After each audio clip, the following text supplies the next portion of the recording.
अजित पवार यांची राष्ट्रवादीच्या गटनेतेपदी निवड झाल्याचं पाहायला मिळत आहे। देवगिरीवरील आमदारांच्या बैठकीमध्ये हा निर्णय झाला। सरकार स्थापनेसाठी महायुतीच्या सध्या हालचाली वाढलेल्या आहेत। महत्त्वाची आणि मोठी बातमी, अजित पवार यांची राष्ट्रवादीच्या गटनेतेपदी ही निवड झाली। देवगिरीवरील आमदारांच्या बैठकीमध्ये हा निर्णय झाल्याची माहिती मिळते आणि सरकार स्थापनेसाठी महायुतीकडून सध्या हालचाली चांगल्याच वाढल्या।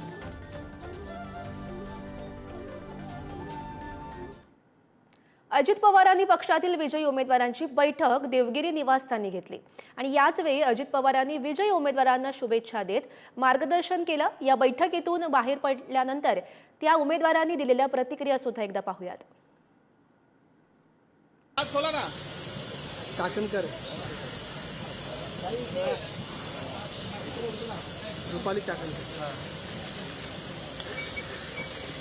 आपण पाहू शकतो अजित पवार यांनी पक्षातील विजयी उमेदवारांची बैठक देवगिरी निवासस्थानी घेतलेली होती आणि याचवेळी अजित पवार यांनी विजयी उमेदवारांना शुभेच्छा सुद्धा दिलेल्या आहेत आणि सोबतच त्यांना मार्गदर्शन सुद्धा केलंय। जयचं श्रेय जनतेचं आहे आणि सर्व महायुतीचे पदाधिकारी आहेत, सगळ्यांचंच आहे। त्यांच्या पक्ष अंतर्गतल्या घडामोडी मला त्याच्यातले काही माहीत नाही।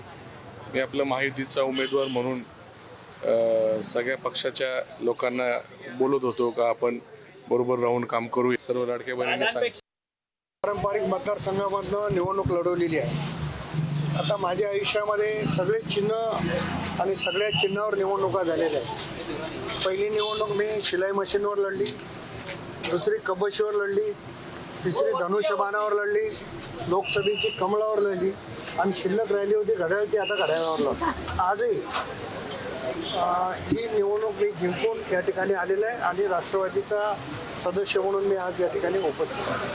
सर्वप्रथम तर मी या महाराष्ट्राचं कौतुक करतो आणि अभिनंदन करतो की त्यांनी महायुतीवर विश्वास दाखवलं आणि लाडकी बहिणींचं पण इथे धन्यवाद करतो की त्यांनी सन्मान्य दादा असेल किंवा CM साहेब असतील आणि फडणवीस साहेब असतील यांच्यावर विश्वास दाखवला आहे आणि हा विजय हा महाराष्ट्राच्या भविष्याचं आणि महाराष्ट्राचा विकास कसं होईल त्याचं एक रोड मॅप म्हणून आपण सांगून चालू।